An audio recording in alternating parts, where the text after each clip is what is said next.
The morning rain drummed against the windows of Kensington Palace as Catherine sat alone in the drawing room, her hands trembling slightly as she held the telephone. The voice on the other end had just delivered news that would change everything. Her father's condition had worsened overnight, and the doctors weren't optimistic about his chances of recovery. She had always been the strong one in her family. Growing up in Bucklebury, she was the eldest daughter who helped her mother Carol manage the younger children, the one who excelled at school while maintaining her composure during the most challenging times. Even when she first met William at university, she had been the steady presence that grounded him during his own struggles with royal expectations and media scrutiny. But today, sitting in this grand room filled with centuries of royal history, Catherine felt utterly vulnerable, the weight of her dual life pressed down on her shoulders like a heavy cloak. On one hand, she was the Duchess of Cambridge, expected to maintain perfect composure at all times, to smile gracefully at public events, and to represent the crown with dignity. On the other hand, she was simply Kate Middleton, a daughter whose father was fighting for his life in a hospital bed, hundreds of miles away. The irony wasn't lost on her that she lived in one of the most secure places in Britain, surrounded by protection officers and staff, yet she felt completely alone in this moment of crisis. The palace walls that usually provided comfort now seemed to close in around her, creating a barrier between her and the normal world where families could grieve openly without cameras capturing every tear. William had left early that morning for an official engagement in Scotland. It was a commitment that had been planned months in advance, involving veterans and military families. She knew how important these engagements were to him, especially given his own military background and his genuine care for those who served. She had insisted he go, not wanting to burden him with her family's crisis when he had responsibilities to fulfill. The decision to stay behind and maintain normalcy had seemed right at the time. Their children, George, Charlotte, and Louis, needed routine and stability. She had planned to spend the day with them, perhaps taking them for a walk in the palace gardens or reading stories in the nursery. But now, with this devastating phone call, maintaining that facade felt impossible.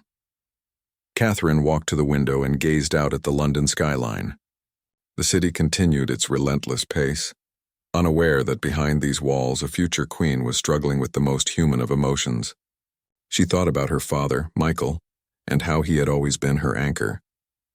He was the one who taught her to ride bicycles, who attended every school play, and who walked her down the aisle on her wedding day with such pride in his eyes. Michael Middleton had never sought the spotlight that came with his daughter's marriage into the royal family.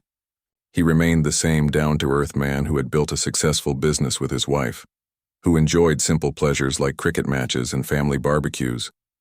Even as his daughter became one of the most photographed women in the world, he maintained his dignity and privacy, always supporting her choices while staying true to his own values. The memory of their last conversation played in her mind. It had been just a week ago during a quiet family lunch at their Berkshire home. He had looked tired, she realized now, though at the time she had attributed it to the stress of recent business decisions. They had talked about the children's upcoming school activities, about plans for the summer holidays, about ordinary things that now seemed extraordinarily precious. Catherine's phone buzzed with a text message from her private secretary, reminding her of an afternoon engagement with a children's charity. The schedule that had been carefully planned weeks ago now felt surreal. How could she smile for photographs and discuss youth programs when her heart was breaking? Yet she understood the expectations that came with her role. The show, as they say, must go on. She made her way to her private office and began making calls. First to her mother, Carol, who was already at the hospital keeping vigil. Her mother's voice was strong, but Catherine could hear the underlying fear. Then to her siblings Pippa and James, coordinating how they could all be together during this difficult time while managing their various commitments, and the inevitable media attention that would follow. The challenge of being a public figure during personal crisis was something Catherine had learned to navigate over the years, but it never became easier. Every decision had to be weighed against potential public perception. If she canceled her engagements, it would signal something serious was happening, potentially triggering unwanted speculation and media intrusion into her family's private medical situation.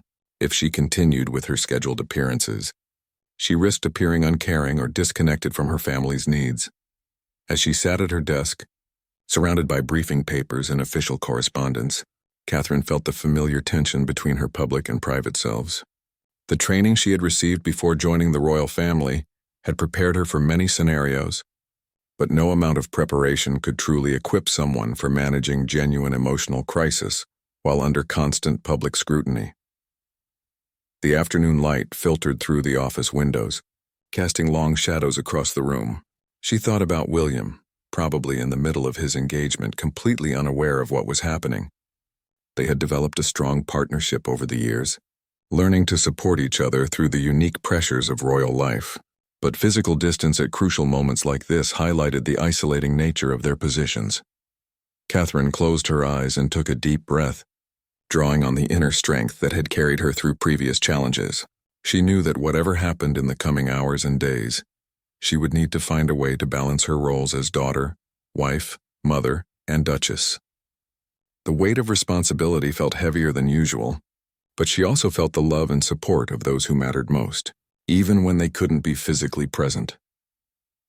The palace staff moved quietly through the corridors, professionally discreet as always, but she sensed their awareness that something was different. These people had become like family over the years, and their subtle offers of support meant more than they probably realized. In this world of protocol and formality, genuine human connection was precious and rare. The children's laughter echoed through the nursery as Catherine tried to focus on their afternoon playtime. George was building an elaborate castle with his blocks, while Charlotte carefully arranged her dolls for an imaginary tea party. Little Louis toddled between his siblings, chattering in his developing vocabulary and occasionally knocking over their carefully constructed games, much to their mixed amusement and frustration. Normally, these moments filled Catherine with pure joy. Watching her children play, seeing their personalities develop, and being present for their small discoveries was one of the greatest privileges of her life. She had always been determined to give them as normal a childhood as possible, despite the extraordinary circumstances of their birth and the expectations that would follow them throughout their lives. But today, even their innocent giggles couldn't lift the heavy weight in her chest. Every few minutes, she found herself checking her phone for updates from the hospital. The medical team had been cautiously optimistic that morning, but her father's condition remained critical. The uncertainty was perhaps the most difficult part, not knowing whether to hope or prepare for the worst. Charlotte looked up from her dolls and studied her mother's face with the perceptive eyes that children possess. At her young age, she couldn't understand the complexities of adult problems, but she sensed that something was different about Mummy today. She abandoned her tea party and climbed onto Catherine's lap, wrapping her small arms around her mother's neck in an instinctive gesture of comfort. The simple, pure love of her daughter's embrace nearly broke Catherine's composure. She held Charlotte close, breathing in the sweet scent of her hair and feeling the steady rhythm of her small heartbeat. These children were her greatest responsibility and her greatest source of strength. Whatever happened with her father, she needed to protect them from unnecessary worry while still being authentic about the realities of life and loss. George, always sensitive to emotional undercurrents, approached more cautiously. As the eldest, he had already begun to understand that his family was different from others, that there were certain expectations and responsibilities that came with being a royal child. He had inherited his father's thoughtful nature and his mother's emotional intelligence, making him surprisingly mature for his age. "Mommy, are you sad about something?" he asked with the directness that children master so well. Catherine looked into his eyes, so much like William's, and felt the familiar challenge of how much truth to share. She had always believed in age-appropriate honesty with her children, wanting them to trust her but also wanting to preserve their childhood innocence for as long as possible. "Grandpa Michael isn't feeling very well," she explained gently, "and Mummy is worried about him. Sometimes grown-ups feel sad when people they love are sick." George nodded solemnly, processing this information with the seriousness he applied to important matters. Charlotte, still nestled in her mother's arms, looked up with concerned eyes that mirrored her mother's expression. The afternoon stretched ahead with its scheduled activities and routines. Catherine knew that maintaining normalcy for the children was important, but she also felt an overwhelming need to be closer to her family during this crisis. The distance between London and the hospital felt impossibly vast, made worse by the knowledge that any movement she made would require security arrangements and potentially draw unwanted media attention to her father's condition. Her phone rang, displaying her mother's number. Catherine's heart raced as she answered, fearing the worst.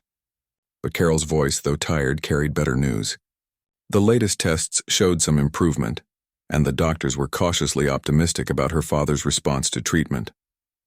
It wasn't a complete recovery, but it was hope, and hope was precious in that moment. Relief flooded through Catherine's body, making her realize how much tension she had been carrying.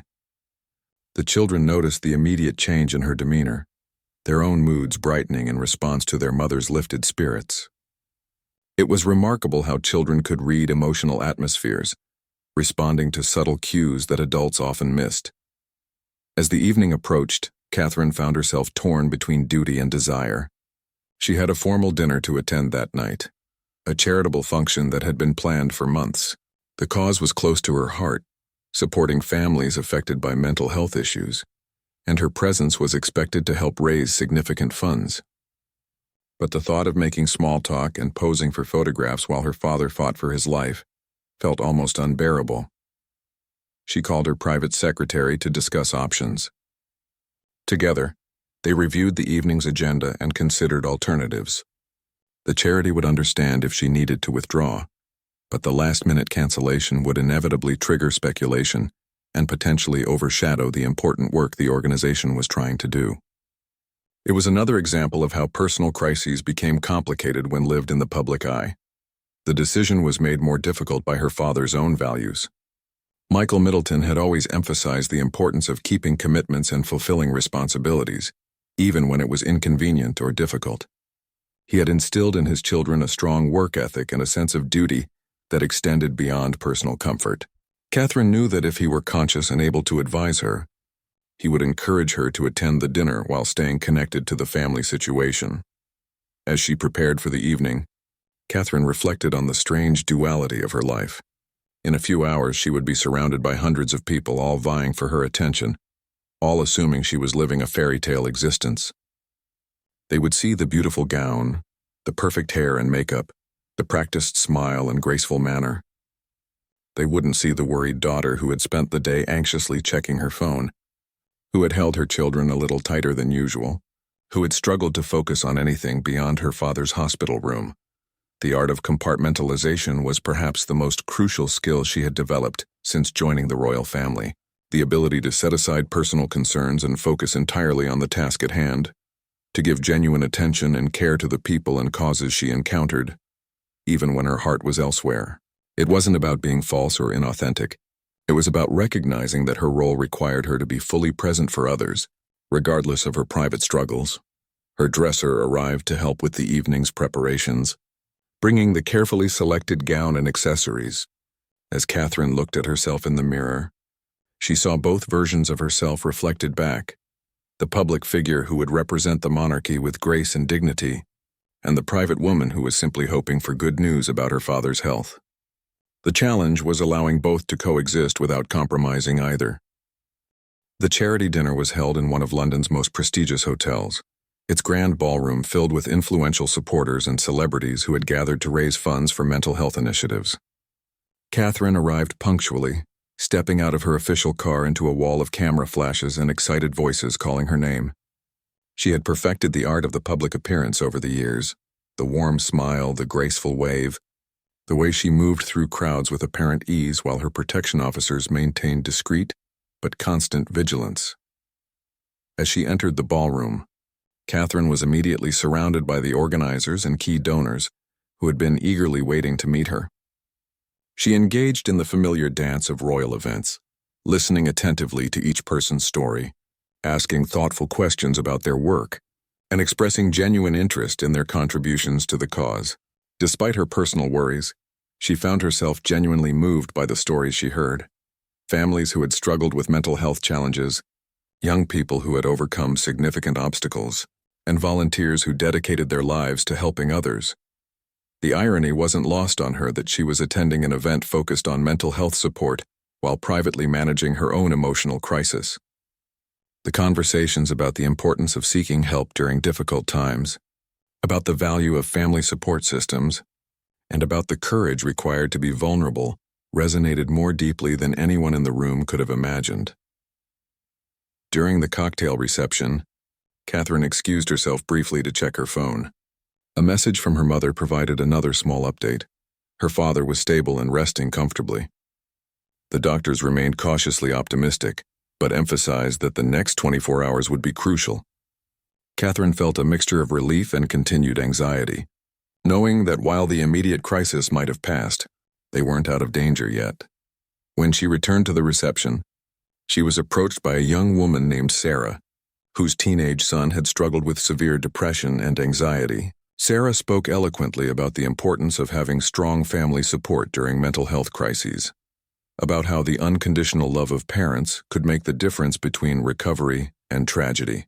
As Catherine listened to Sarah's story, she felt a deep connection to the universal experience of parental love and worry, regardless of social position or public profile.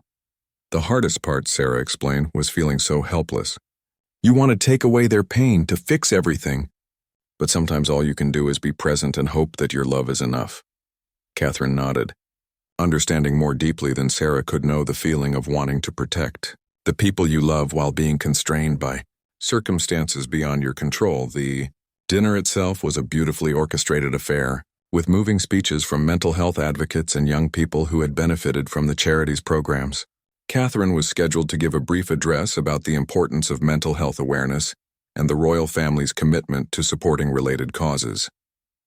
As she approached the podium, she drew on her years of public speaking experience, but also on the raw emotions of the day.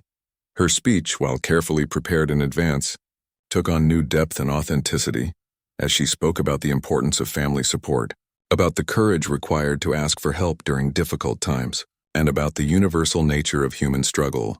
She didn't mention her personal situation, but those who knew her well might have detected a slightly different quality to her voice, a deeper resonance that came from speaking about concepts she was actively living. Mental health challenges don't discriminate, she told the audience. They affect people from all walks of life, and they often strike when we least expect them. What matters is not the absence of struggle, but how we support each other through the difficult times. The love of family, the compassion of friends, and the professional support of skilled caregivers can make all the difference between despair and hope. As she spoke these words, Catherine thought about her father lying in his hospital bed, about her mother keeping vigil beside him, about William traveling back from Scotland as quickly as his schedule would allow. She thought about her children, blissfully unaware of the adult worries that surrounded them, and about the delicate balance between protecting them and preparing them for life's inevitable challenges. The applause that followed her speech was warm and sustained, but Catherine was already mentally preparing for the end of the evening. She had fulfilled her obligations with grace and authenticity, had helped raise significant funds for an important cause, and had represented the royal family with the dignity expected of her position. But now she needed to return to her private world, to her family's crisis, to the role of daughter that felt more urgent than any public duty. During the final portion of the evening, as she moved through the room speaking with remaining guests, Catherine received a text message that made her heart race. William had managed to conclude his Scottish engagement early and was already en route back to London. He would be home within hours, bringing with him the support and partnership that had sustained her through so many challenges. Over the years, the knowledge that William was coming home provided a sense of relief she hadn't fully realized she needed. While she had grown strong and independent during their marriage, the unique pressures of royal life meant that they had become each other's primary source of understanding and support. No one else could truly comprehend the constant balance between public duty and private needs, the weight of representing centuries of tradition while trying to live authentic lives. As the evening concluded and Catherine prepared to leave, she was approached by the charity's director, who thanked her for her participation and mentioned how moved the audience had been by her speech. "Your words about family support really resonated with people," the director said. "It's clear that you understand these issues not just intellectually, but from the heart." Catherine smiled graciously, accepting the compliment while marveling at how true those words were in ways the director couldn't know. The evening had been successful by all measures. Funds had been raised, awareness had been increased, and important work had been supported. But for Catherine, The most valuable aspect had been the reminder that human struggles are universal, that the love between family members transcends social position, and that strength often comes from acknowledging vulnerability rather than hiding it. As her car pulled away from the hotel, Catherine finally allowed herself to fully feel the emotions she had been managing all day. The tears that had been threatening to fall finally came, not just from worry about her father, but from the sheer exhaustion of maintaining composure while her heart was breaking. Tomorrow would bring new challenges and new demands, but tonight, she could simply be a daughter who loved her father and feared losing him. The palace felt different when Catherine returned that night. The usual activity of staff and security had quieted to the minimal overnight presence, creating an atmosphere of stillness that matched her emotional state. She had dismissed her lady-in-waiting and protection officers as soon as she arrived, needing solitude to process the day's emotional roller coaster and prepare for whatever news the morning might bring. Standing in her private sitting room, still wearing the elegant gown from the charity dinner, Catherine felt the surreal contrast between her public and private worlds more acutely than ever. Hours ago, she had been surrounded by hundreds of people, speaking confidently about mental health support and family resilience. Now alone in the quiet luxury of Kensington Palace, she felt utterly vulnerable and uncertain about her own family's future. She changed into comfortable clothes and made her way to the nursery, where her children slept peacefully in their beds. George lay sprawled across his covers, one arm hanging over the side of the bed in the careless way of childhood sleep. Charlotte was curled up with her favorite stuffed animal, her face serene and angelic in the soft nightlight glow. Louis, still in his crib, had somehow managed to turn completely around so his feet were where his head should be, a sight that brought the first genuine smile to Catherine's face all day. Watching her children sleep, Catherine felt the weight of her responsibility as their mother intensify. These innocent beings depended on her for emotional stability and security, yet she was struggling to maintain her own equilibrium. The challenge of parenting while managing a public role was something she navigated daily. But during times of personal crisis, the balance became even more delicate. She thought about her own childhood, about the security and warmth her parents had provided even during difficult times. Her father had always been a steady presence, the parent who could fix broken toys and wounded feelings with equal skill. Michael Middleton had never been demonstrative with his emotions, but his love had been consistent and reliable, forming the foundation of Catherine's own approach to both parenting and relationships. The memory of teaching her to drive came back to her clearly. She had been nervous about getting behind the wheel, worried about making mistakes or disappointing him, but her father had been endlessly patient, encouraging her to take her time and learn at her own pace. Confidence comes with experience, he had told her. The important thing is to keep moving forward, even when you're scared. That advice had carried her through many challenging moments, including her early days as a member of the royal family. Catherine's phone buzzed with a message from William. His flight had been delayed due to weather, but he expected to arrive at the palace within the next 2 hours. The knowledge that he would soon be home brought a sense of relief she hadn't fully realized she needed. While she had grown strong and capable of handling crises independently, the partnership they had built over the years meant that sharing the burden would make everything feel more manageable. She made her way to the kitchen, something that always grounded her during stressful times. Cooking had been one of her favorite activities growing up, often helping her mother prepare family meals or experimenting with new recipes. Even in the grandeur of royal residences, she maintained this connection to normal domestic life, finding comfort in the simple act of preparing food with her own hands. As she made tea, Catherine's mind wandered to the early days of her relationship with William. When the weight of royal expectations had seemed overwhelming, she remembered the intense media scrutiny, the constant speculation about their future, and the pressure to prove herself worthy of joining the most famous family in Britain. Her parents had been her anchor during that time, offering unwavering support while allowing her to make her own decisions about her future. The sound of a car approaching the palace broke through her reverie. William was home earlier than expected. Catherine felt her heart rate quicken, not from anxiety but from anticipation of sharing her burden with the person who understood her life better than anyone else. She quickly finished preparing 2 cups of tea and made her way toward the entrance, arriving just as the door opened.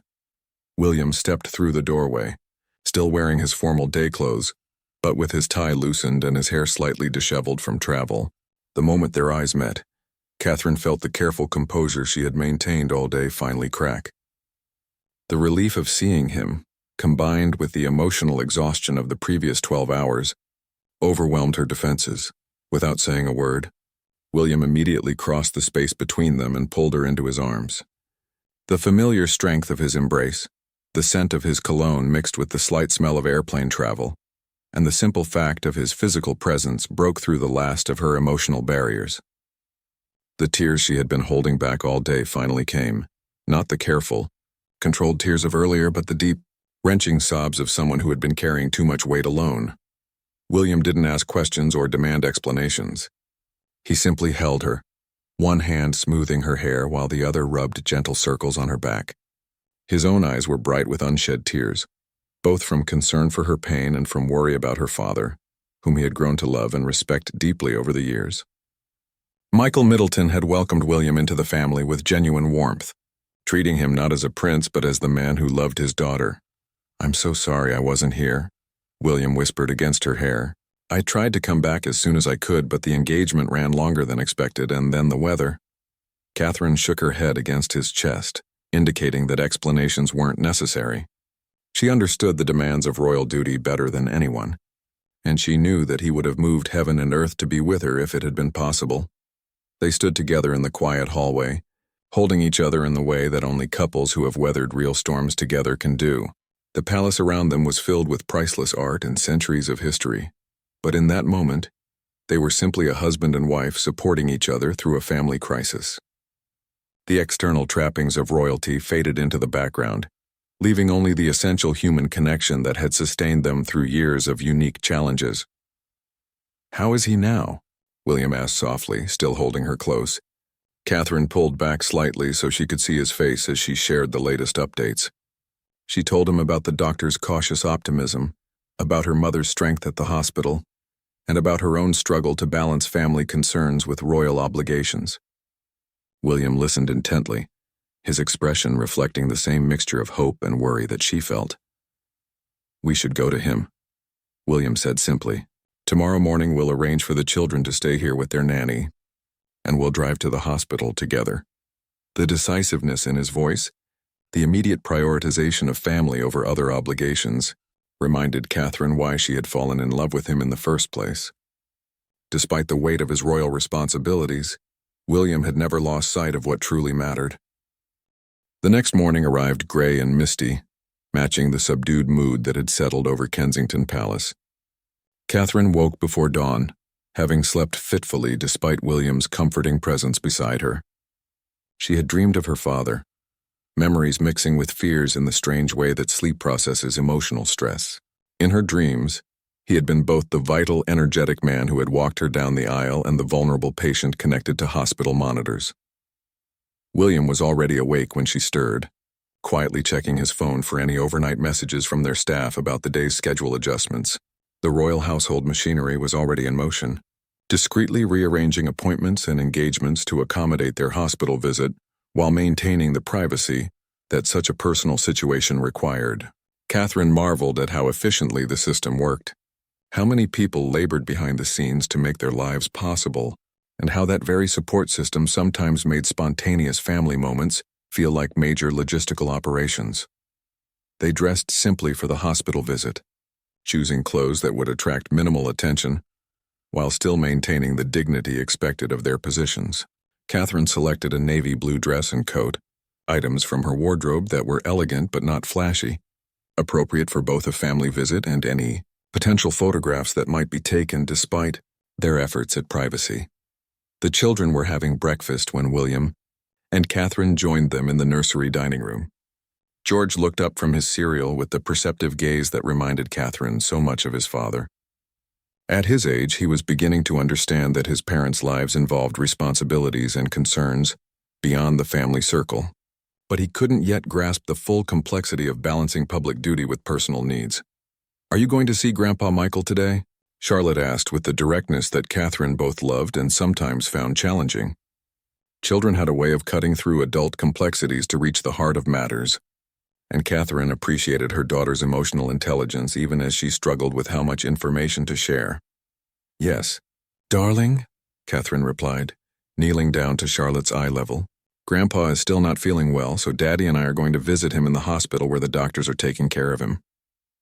She explained that they would be back by evening, that the children would have a special day with their nanny, and that Grandpa was surrounded by people who loved him and wanted him to get better. Louis, still too young to fully understand the situation, seemed content with the explanation that Mummy and Daddy were going to help Grandpa feel better. He climbed onto William's lap, chattering about his planned activities for the day, his innocent excitement providing a welcome contrast to the adult worries that filled the room. As they prepared to leave, Catherine felt the familiar tug between her roles as mother and daughter. Leaving her children even for a day always required emotional adjustment, but today the feeling was intensified by her awareness of how precious family time was, how quickly circumstances could change, and how important it was to be present for the people you loved when they needed you most. The drive to the hospital took them through the English countryside that Catherine had loved since childhood.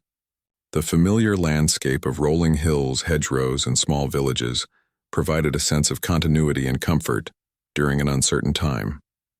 William drove their personal car rather than using an official vehicle, another small gesture toward maintaining some normalcy during the crisis. They talked quietly during the journey, sharing memories of Catherine's father and discussing practical concerns about the days ahead. William spoke about his own experiences with family medical crises, particularly during his grandfather Prince Philip's various hospital stays, and how the royal family had learned to balance public obligations with private family needs during health emergencies. "The thing that always struck me about your father," William said as they neared the hospital, "is how he never changed after we married. He still treats me like the young man who was dating his daughter, not like someone whose position requires special treatment. That kind of authenticity is rare, and it's one of the things I admire most about your whole family."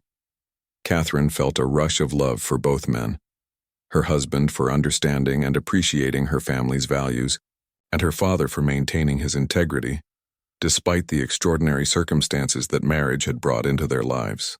The Middleton family's ability to remain grounded while navigating royal connections had been one of the foundations of Catherine's successful transition into royal life. As they approached the hospital, Catherine noticed the discreet presence of their protection officers in a following vehicle. Even during personal family visits, security remained a constant consideration, another reminder of how their public positions affected every aspect of their lives. The hospital staff had been briefed about their visit, and arrangements had been made to ensure privacy while accommodating the security requirements that came with royal visitors. The hospital corridors were quieter than Catherine had expected, with most visitors and non-essential staff carefully managed to minimize disruptions. As they walked toward her father's room, Catherine felt her anxiety increase. Seeing loved ones in medical settings always felt surreal. The familiar person surrounded by unfamiliar equipment and procedures, the strange intimacy of sharing someone's most vulnerable moments. Carol Middleton emerged from the room as they approached, her face showing the strain of the long vigil but also the relief of having family support arrive. She hugged Catherine with the fierce love of a mother who understood exactly what her daughter had been experiencing, then embraced William with the gratitude of someone who knew he had come as soon as he possibly could. "He's been asking for you," Carol told Catherine softly. "The doctors say his condition has stabilized, and they're optimistic about his recovery. But it's been a frightening 24 hours. She explained that Michael was awake and alert, though tired from the medications and the stress his body had endured. Catherine paused at the door to her father's room, taking a deep breath to prepare herself for whatever she might see inside. William squeezed her hand gently, a silent reminder that she wasn't facing this alone. Together, they stepped into the room where Michael Middleton lay surrounded by the beeping monitors and medical equipment that had become temporary necessities in his fight for recovery. Despite the clinical setting, Michael's eyes brightened immediately when he saw his daughter and son-in-law. His voice was weaker than usual, but his smile was unmistakably the same warm expression that had greeted Catherine throughout her life. "There's my girl," he said softly, extending his hand toward her. "And William, thank you for coming. I hope this didn't disrupt anything too important. Even in his vulnerable state, Michael Middleton was concerned about inconveniencing others, a characteristic humility that had always defined his approach to his daughter's royal connections. Catherine felt tears threaten again, overwhelmed by love for this man who had shaped her character and supported her choices throughout her life, who was still thinking of others even while fighting his own health battle. The afternoon hours in the hospital passed slowly, marked by the steady rhythm of medical equipment and the quiet conversations that families have during health crises. Catherine sat beside her father's bed, holding his hand and marveling at how small gestures could carry such enormous emotional weight.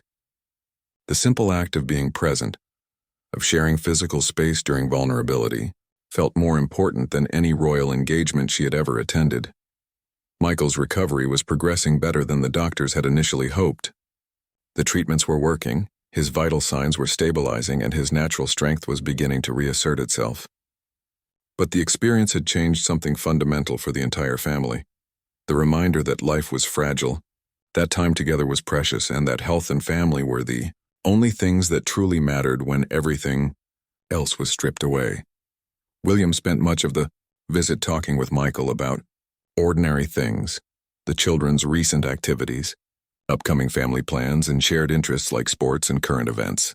There was something deeply meaningful about these normal conversations happening in such an abnormal setting. It was William's way of treating his father-in-law not as a patient to be pitied, but as the same man he had always been, temporarily inconvenienced by medical issues but fundamentally unchanged. Pippa and James arrived during the afternoon, completing the family circle that had always been so important to the Middletons. Despite the different paths their lives had taken since Catherine's marriage, the siblings maintained the close bond that had characterized their childhood. In the hospital room, surrounded by the uncertainty of medical crisis, those childhood connections felt especially precious. The conversation naturally turned to family memories, shared holidays, childhood adventures, and the countless small moments that had built their relationships over the years. Michael, despite his weakened state, smiled as they reminisced about family camping trips, school events, and holiday traditions. Catherine realized that these stories weren't just entertainment for a sick man. They were affirmations of a life well lived, evidence of love shared and relationships nurtured. As evening approached, the medical staff encouraged the family to maintain normal routines, emphasizing that Michael's recovery would be gradual and that exhausting themselves wouldn't help anyone. It was difficult advice to follow, but Catherine understood the wisdom behind it. The marathon of recovery required pacing, not just from the patient, but from the family members who would support him.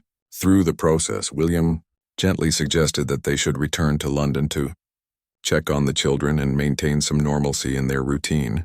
Catherine felt torn between wanting to stay close to her father and knowing that her own children needed stability and attention. It was another example of the constant balancing act that defined her life, being pulled in multiple directions by different forms of love and responsibility. The drive back to London was quieter than the morning journey.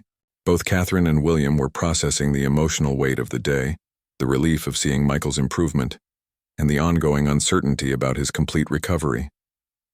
The countryside looked different in the evening light, somehow more precious and beautiful after a day spent confronting the fragility of life. "He's going to be fine," William said softly as they neared London. "Your father is one of the strongest people I know, and he has everything to live for, his family, his grandchildren, and the knowledge that he raised an extraordinary daughter who makes a difference in the world every day."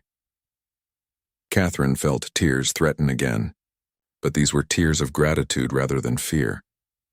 The children were already in their pajamas when they returned to Kensington Palace, having had a successful day with their nanny despite their parents' absence.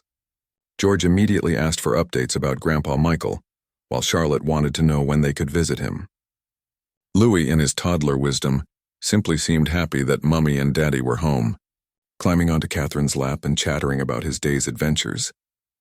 As they tucked the children into bed, Catherine felt overwhelmed by the ordinariness and extraordinariness of family life. These bedtime routines, reading stories, saying prayers, sharing kisses and hugs, represented the daily acts of love that built family bonds. Her father had given her thousands of such moments during her own childhood, and now she was creating them for her children, continuing the cycle of love and security that defined healthy families. William found Catherine later that evening in her sitting room, staring out at the London skyline. The crisis had passed, but the emotional impact would take time to fully process. She had been reminded of how quickly life could change, how precious family relationships were, and how important it was to be present for the people you loved. "I keep thinking about what would have happened if I had been on a foreign tour when this occurred," Catherine said softly. "How do we balance our responsibilities to the country with our responsibilities to our families? Today felt like the most important thing I could do was simply be a daughter, but that's not always going to be possible." William joined her at the window, understanding exactly what she meant. The royal role required sacrifices that most people never had to consider, including sometimes being away from family during crucial moments. They had both inherited positions that demanded placing duty before personal preference, but they had also learned that some moments transcended even royal obligations. "I think your father would tell you that being a good daughter includes being good at your job," William replied thoughtfully. "He's proud of what you do, of how you represent your family and your country, but he's also realistic about the costs and the compromises. The important thing is that when it really matters, when life and death decisions are being made, you find a way to be present." Catherine nodded, understanding that William was right, but still feeling the weight of constant decision-making about priorities and responsibilities. The royal life offered extraordinary privileges and opportunities to make a positive difference in the world, but it also required a level of sacrifice and compromise that could sometimes feel overwhelming. The phone rang, interrupting their quiet conversation. It was Carol, calling with the evening medical update. Michael had had a good afternoon and evening. His vital signs continued to improve, and the doctors were optimistic about moving him out of intensive care within the next day or two. The news brought fresh relief and the beginning of hope that this crisis would have a positive resolution. As they prepared for bed, Catherine felt emotionally exhausted but also grateful. The day had tested her ability to balance competing demands, had reminded her of what truly mattered in life, and had reinforced the importance of the support system she had built with William. Tomorrow would bring new challenges and responsibilities, but tonight she could rest knowing that her father was recovering, and that her family was strong enough to weather whatever storms might come. 3 weeks later, life had settled back into its familiar rhythms, but something fundamental had shifted in Catherine's perspective.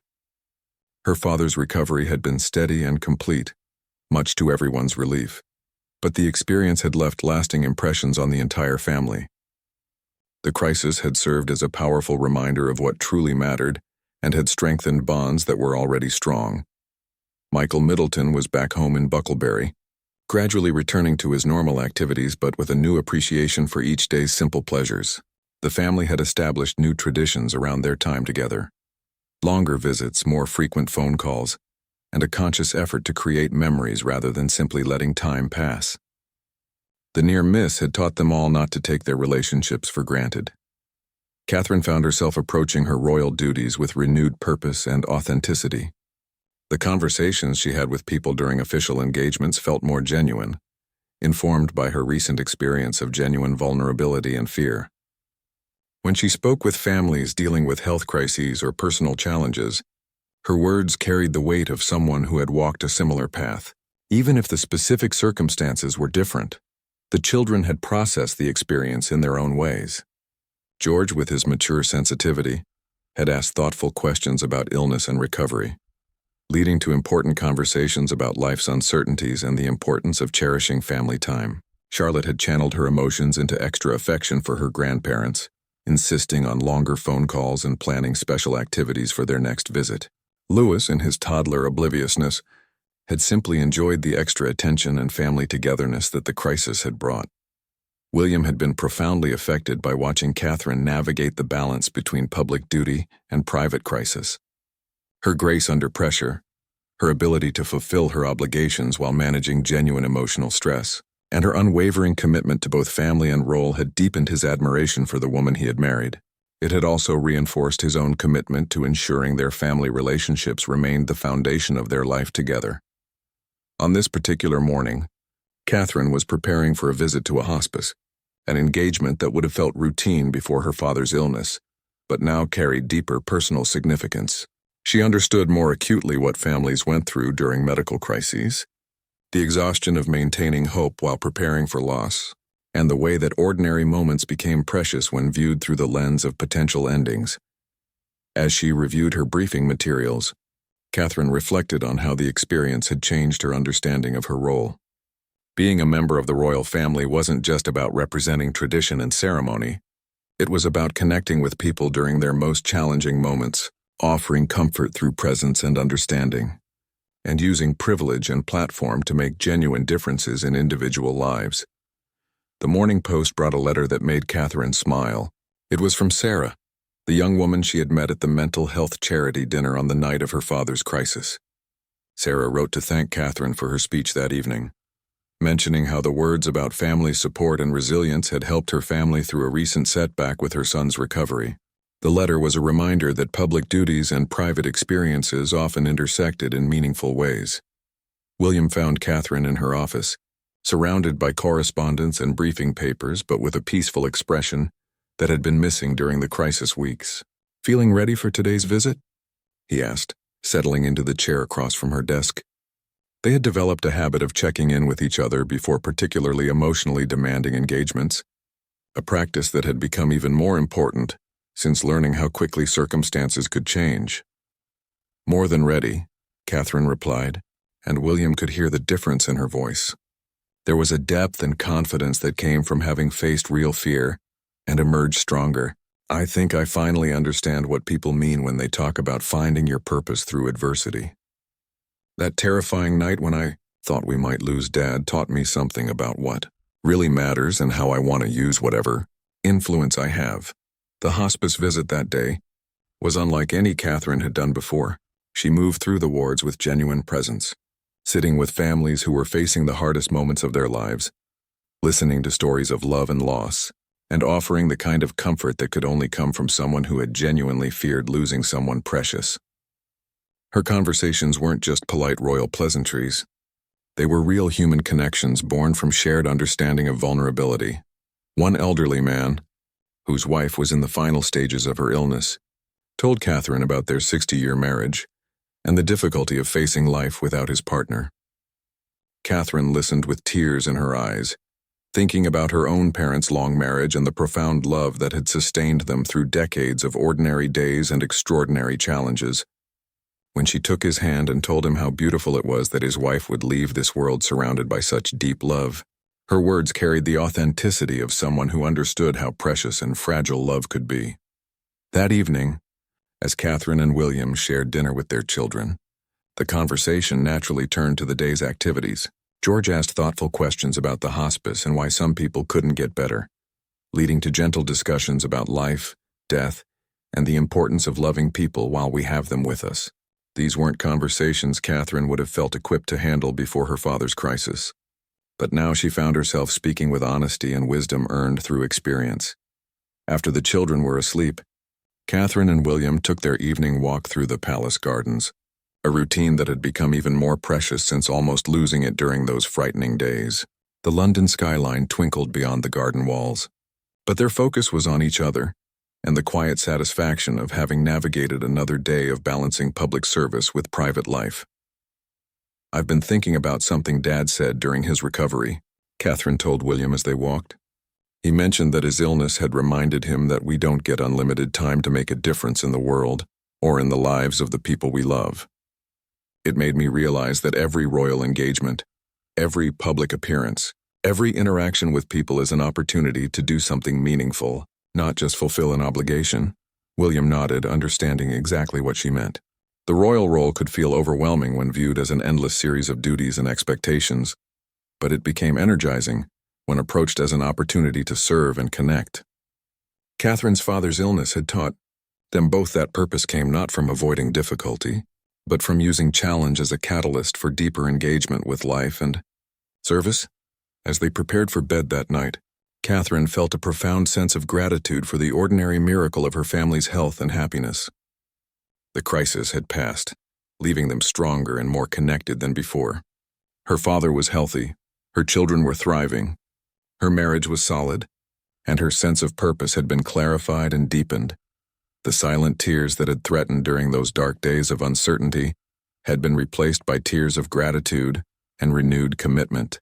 When Prince William had opened the door that night, he had found a wife who was learning that strength came not from avoiding emotional pain, but from facing it with the support of people who loved her. Those silent tears had indeed spoken louder than words, communicating the depth of love, fear, and ultimate resilience that defined their family's journey through crisis and recovery.